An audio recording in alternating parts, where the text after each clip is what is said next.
안녕하세요. 잡시광입니다. 북아프리카 수단에서 부르한 장군이 이끄는 수단 정부군과 준군사조직 RSF의 무력 충돌이 거세지면서 전 세계 각국들은 자국민 철수작전에 나섰습니다. 한국 정부도 수단 교민 철수작전 프라미스를 실행해 교민 28명을 무사히 구출했습니다.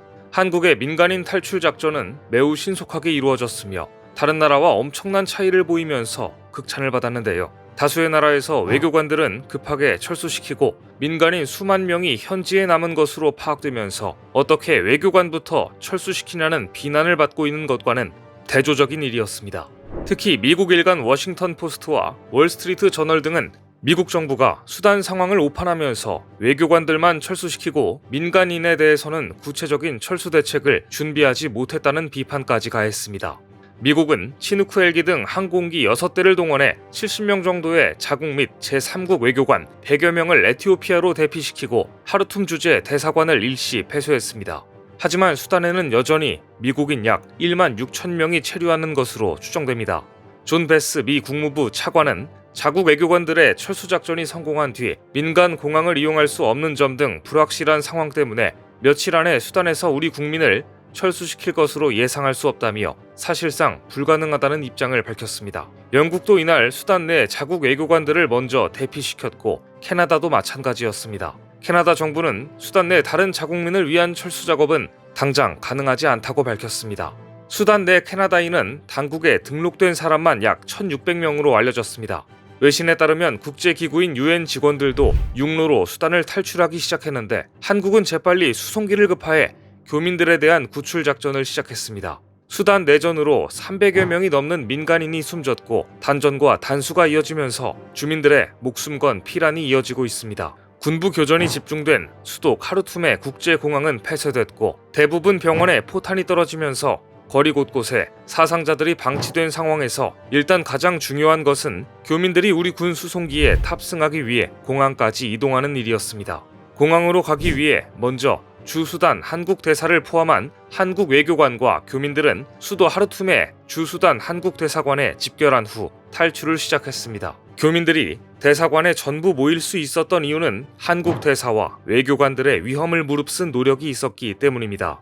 교전이 이어지는 위험한 상황에서도 한국 대사는 탈출 3일 전부터 교민을 일일이 찾아 차량에 태워 대사관으로 데려갔다고 전해집니다. 이렇게 해서 한국 대사관에 모인 28명의 교민들은 처음에는 도착지인 홍해의 도시 포트 수단까지 차로 13시간에서 15시간 걸리는 경로를 이용할 예정이었지만 안전을 위해 경로를 바꾸어 이동에만 약 1174km 30시간 이상의 시간이 걸렸습니다. 탈출한 교민에 의하면 교민들이 탄 차량이 수도 밖으로 이동하던 중 총격 소리가 한 차례 들려 일시 정지한 뒤 다시 움직였고 이들이 육로로 이동하는 동안 수단 신속 지원군과 아랍에미리트 대사관이 이들이 탑승한 45인승 버스를 호위했습니다. 수도 하르툼에서 시 외곽으로 이동할 때는 오토바이를 탄 신속 지원군들이 한국 일행을 지켰고 일정 시간이 지난 뒤부터는 아랍에미레이트 대사관 차량이 한국 일행들을 에스코트했다고 전해집니다. 사선을 넘는 탈출 과정에서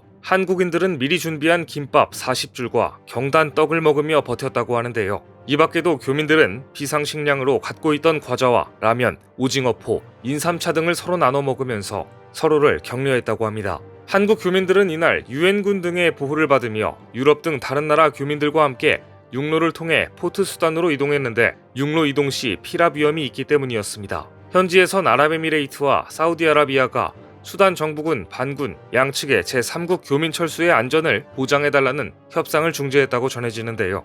한국 고위 관계자의 말에 의하면 이번 수단 교민 구출 작전은 현지에서 확인되지 않은 여러 정보가 뒤섞여 혼란스러웠지만 특히 아랍에미레이트의 정보력이 상당한 도움을 주었던 것으로 전해졌습니다.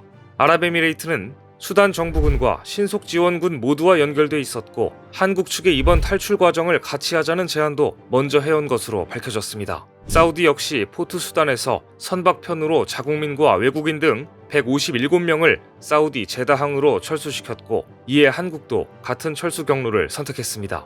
한국은 이번 작전 이후 미국, 아랍에미레이트, 사우디 등 우방국의 적극적인 협조를 받았다고 감사를 전했습니다. 이처럼 군을 중심으로 철수 작전이 진행되는 동안 한국 외교부는 사우디의 외교 채널로 철수 지원을 요청했고, 사우디 주재 한국 대사와 사우디 제다의 총영사는 교민 철수 관련 논의를 통해 사우디와 긴밀히 협력했습니다. 사실 이번 수단 교민 철수 작전은 중간에 작전을 변경할 정도로 급박했던 것으로 알려졌습니다.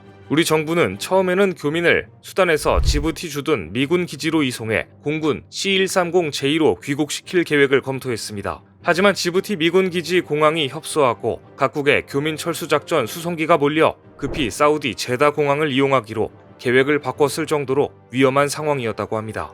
한편 지난 24일 우리 교민들이 수단을 탈출해 사우디아라비아 제다 공항에 도착하자 보시는 것처럼 사우디 군인들이 우리 군용기 앞에서 한국인들을 환영하기 위해 장미꽃을 들고 기다리고 있었습니다. 그리고 아랍에미레이트 알아라비아 TV는 이 과정을 생중계했습니다. 턱수염을 기르고 우람한 몸집의 사우디 군인은 품에 안은 장미꽃을 한 송이씩 교민들에게 나눠주며 인사했고, 교민들은 장미꽃을 받으며 긴장을 푼 듯 웃음을 지어 보였습니다. 사우디에서 환대를 받은 우리 교민들은 제다에 대기 중이던 한국 공군 KC-330 시그너스에 올라 귀국했는데요. 한국은 지난 22일에는 오만 살랄라 항에서 소말리아 해역 호송전대 청해부대를 수단 인근 해역으로 급파하기도 했습니다. 수송기 이송이 어려울 경우 청해부대를 통한 해상 이송도 대비했던 것입니다. 청해부대 39진에는 충무공 이순신함이 배속돼 있습니다. 이렇게 해서 수단을 탈출한 교민들은 남아있는 수단 국민을 생각하면 마음이 아프다고 털어놨습니다. 탈출 직전까지 현지인과 통화했는데 외국인인 우리의 안전을 더 걱정해줬을 정도라며 수단이 빨리 안정되기를 희망했습니다. 그런데 이 과정에서 한국은 수단 현지에 체류하고 있던 일본인 5명도 함께 버스에 태워 수단 탈출을 도운 것으로 알려졌습니다.